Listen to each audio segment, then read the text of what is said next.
जय एस्ट्रो पाठशाला में आपका स्वागत है। आज हम बात करेंगे मघा नक्षत्र के बारे में। यदि हमारा चंद्रमा मघा नक्षत्र में हो तो उसका हमारे जीवन पर क्या प्रभाव पड़ता है। जन्म नक्षत्र की बात कर रहे हैं हम। यदि हमारा चंद्र मघा नक्षत्र में हो, मघा नक्षत्र के देवता पितृ हैं, हमारे पूर्वज हैं। मघा नक्षत्र का अर्थ है कि हम पिछले जन्म के कर्मों को लेकर वर्तमान में कार्य को संवारेंगे। जो हमारे पिछले जन्म के कर्म हैं वो हमारे को वर्तमान में संवारने का मौका देते हैं। मघा नक्षत्र में यदि जातक का जन्म होता है तो जातक ज्यादातर धनी होता है या अपने मित्रों के सहयोग से धन वो कमा लेता है। जातक को लौकिक सुख की इच्छा रहती है। यदि जातक मघा नक्षत्र में पैदा हुआ है तो उसको लौकिक सुख की इच्छा रहती है।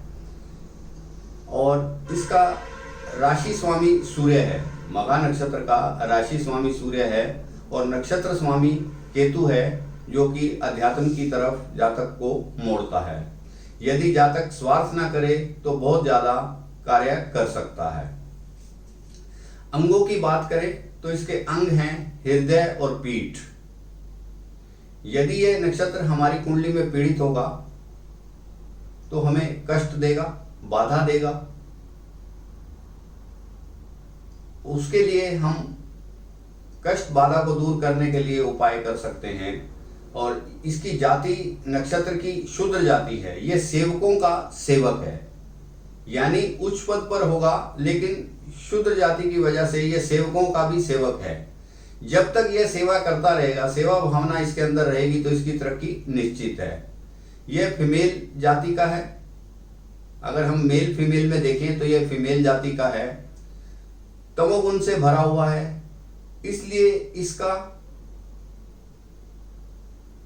तांत्रिक विद्याओं की तरफ मुड़ना भी हो जाता है।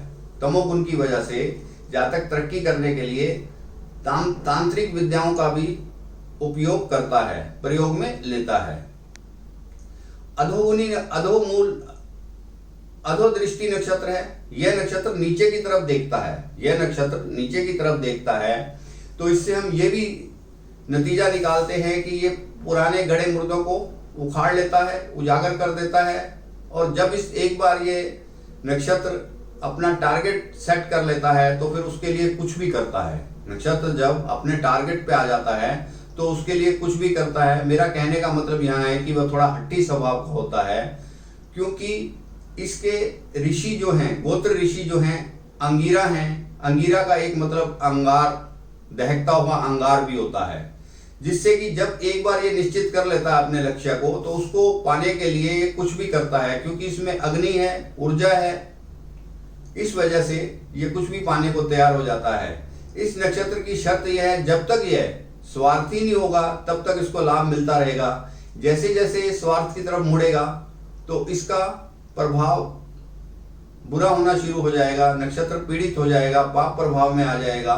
तो यदि नक्षत्र पाप प्रभाव में है और जातक चाहता है कि उसको शुभ प्रभाव में लाना चाहता है तो उसे माघ मास में उत्तरार्ध में इसकी पूजा करनी चाहिए। माघ मास ये फरवरी महीने में आता है हर वर्ष, या माघ नक्षत्र में उसकी पूजा करनी चाहिए। नक्षत्र हर 27 दिन के बाद आता है।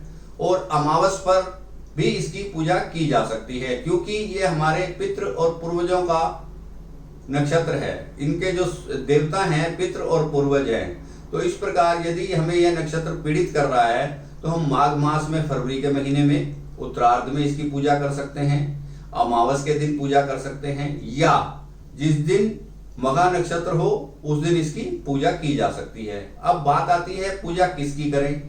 माँ काली की पूजा कर सकते हैं, शिव भगवान की पूजा कर सकते हैं, ओम नमो शिवाय का जाप कर सकते हैं, गुरुजनों को पूज सकते हैं। और गोल्डन रंग के कपड़े या पीले रंग के कपड़ों को धारण करने से भी यह नक्षत्र खुश होता है, तो उससे भी हमारी पीड़ा कम होने लगती है। तो आज मैंने आपको बताया मघा नक्षत्र के बारे में, पहले लक्षणों के बारे में और उसकी प्रवृत्ति के बारे में कि हम इसके क्या लक्षण होते हैं, इसके क्या कार्य होते हैं। यदि यह पीड़ित अवस्था में है तो हमें शुभ फल कम देता है, अशुभता की तरफ जाता है। यदि हम इसकी उपाय के तौर पर पाठ पूजा करते हैं तो शुभ फलों में वृद्धि होती है और अशुभ फलों में कमी होती है। यदि यह वीडियो आपको अच्छा लगा हो तो इसे आप लाइक करें, शेयर करें और मेरे चैनल को भी सब्सक्राइब करें, जिससे कि मेरा आने वाला वीडियो सीधा आपको मिलता रहे।